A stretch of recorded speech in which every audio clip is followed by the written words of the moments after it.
I now recognize the ranking member, the gentleman from California, Mr. Swalwell, for his opening statement.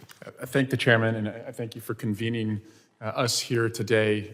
Bottom line is, we need CrowdStrike to be effective and successful, because its effectiveness and its success is the success of the companies that it protects. And so I appreciate CrowdStrike also being a part of this hearing on the global IT outage that occurred over the summer. While we're not here today to malign CrowdStrike, and I don't think you're going to see that, you're going to see an obligation to get to the bottom of the circumstances and failures that enabled one content update to crash the operating system of 8.5 million devices worldwide.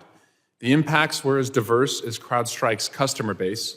Flights were grounded, surgeries were canceled, 911 systems were disrupted, and stores had to close. Parametrics, an insurance company, estimated that 25% of Fortune 500 companies were affected and that the incident caused $5.4 billion in losses.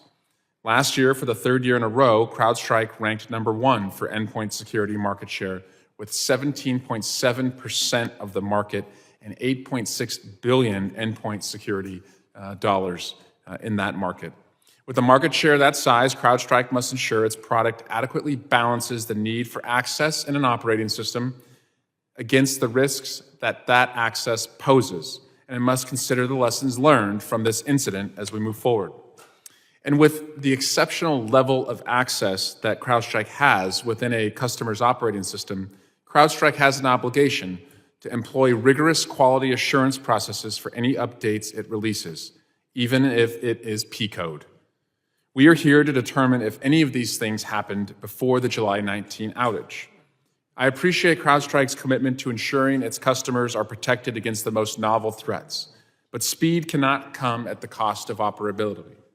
At the end of the day, even the best security product on the market won't do any good if it bricks a customer's operating system.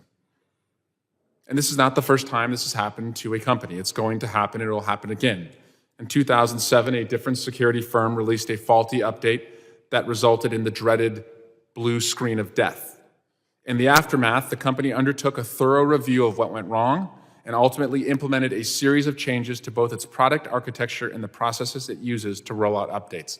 That's the process we want to see happen here.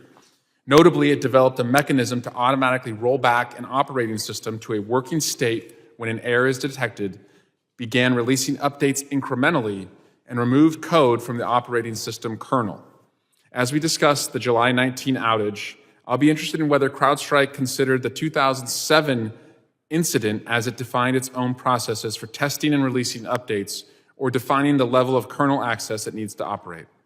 For the record, this is not the first time this Congress that we have had to ask a technology company why it failed to integrate lessons learned from an incident at a competitor company into its own security practices.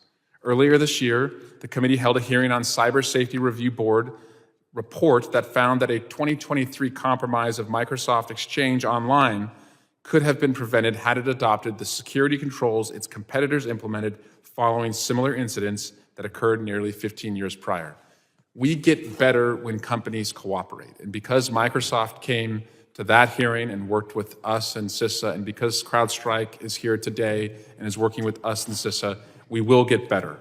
And one of our goals is to ensure that we stop relearning yesterday's lessons so we can more proactively defend against the threats that we'll face in the future. Toward that end, I was pleased that earlier this month, Microsoft unveiled and convened the Windows Endpoint Security Ecosystem Summit, which brought together a diverse group of security firms to discuss issues that range from safe deployment practices to providing additional security capabilities outside of the kernel mode. Today, I hope to get a better understanding of the trade-offs between kernel access and risks to the operating system and learn how we can better manage risks. I'm also pleased that last week I had the opportunity to speak with CrowdStrike CEO George Kurtz. He assured me of the company's commitment to making sure nothing like the July 19 incident happens again, and shared updates on the actions CrowdStrike has already taken to address some of the key deficiencies that contributed to it. Again, Mr. Chairman, I appreciate you holding this hearing, and I look forward to seeing what constructive lessons we can learn. And I yield back.